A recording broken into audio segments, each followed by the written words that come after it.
people do not actually know that the missing crypto coin was the start of OneCoin downfall. My name is Daniel Leonard, and let's dig deep to find out more. My name is Daniel Leonard, and welcome back on my YouTube channel. If you haven't subscribed, please do subscribe. Now, last year around September, October, that is when we that's when we released the Missing Crypto Queen podcast. Well, that's when Mr. Jamie Barrett and Miss Georgia Card released the Missing Crypto Queen BBC podcast. I was part of the podcast, I contributed to it, so that's why I used the we. However, okay, let's leave that aside. So, the Missing Crypto Queen actually opened eyes to many.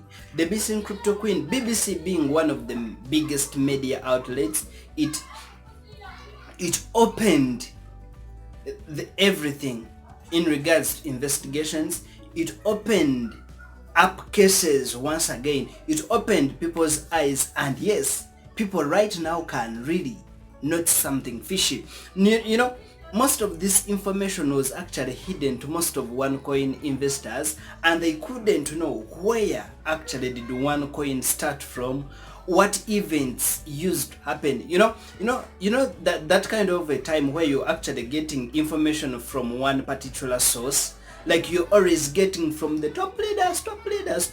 So they feed you whatever they want you to know, but they actually do not feed you the facts that you should be actually knowing. So what did the Missing Crypto Queen podcast actually do? It gave us two-way information. It gave us information from the top leaders. It gave us information from the OneCoin investors. It gave us information from OneCoin victims. It gave us information from OneCoin critics. It gave us information from people who actually contributed to OneCoin development.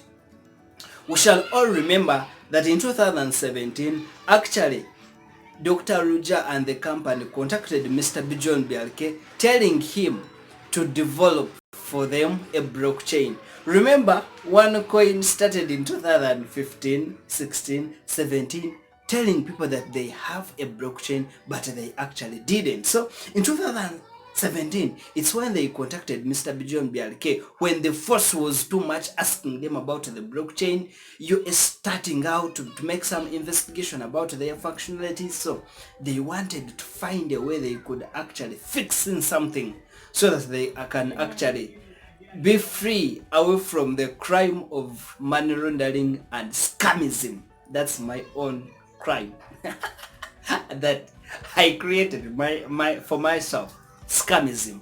Okay, so it opened out a lot of inner information, a lot of questions that you should actually ask yourself before you actually start opening your mouth wide supporting OneCoin.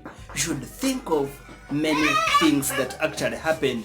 These were real people and actually who gave in real information.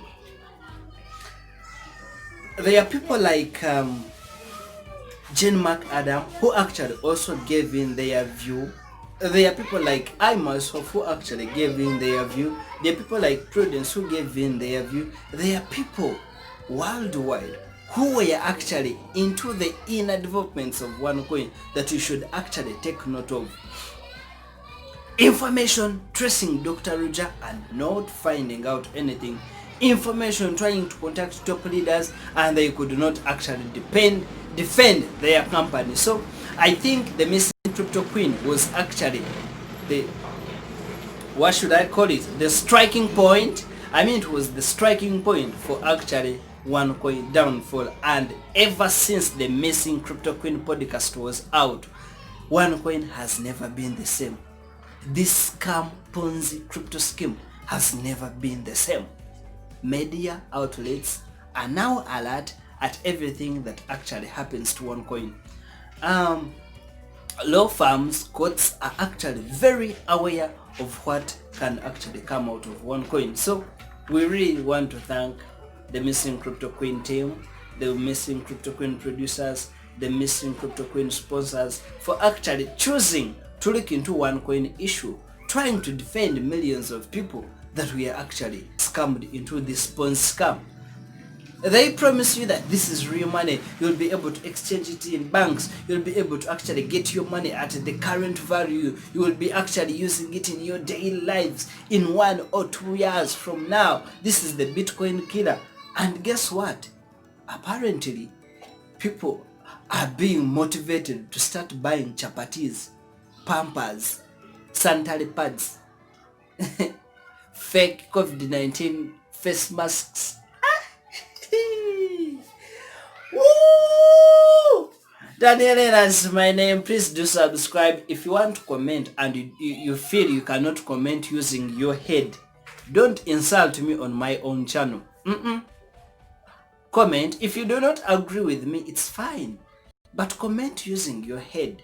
Don't leave it behind. Comment with some respect. This is my YouTube channel, and immediately you post something insultive, especially attacking me, not the words that I speak, I'll block you. Daniel is my name.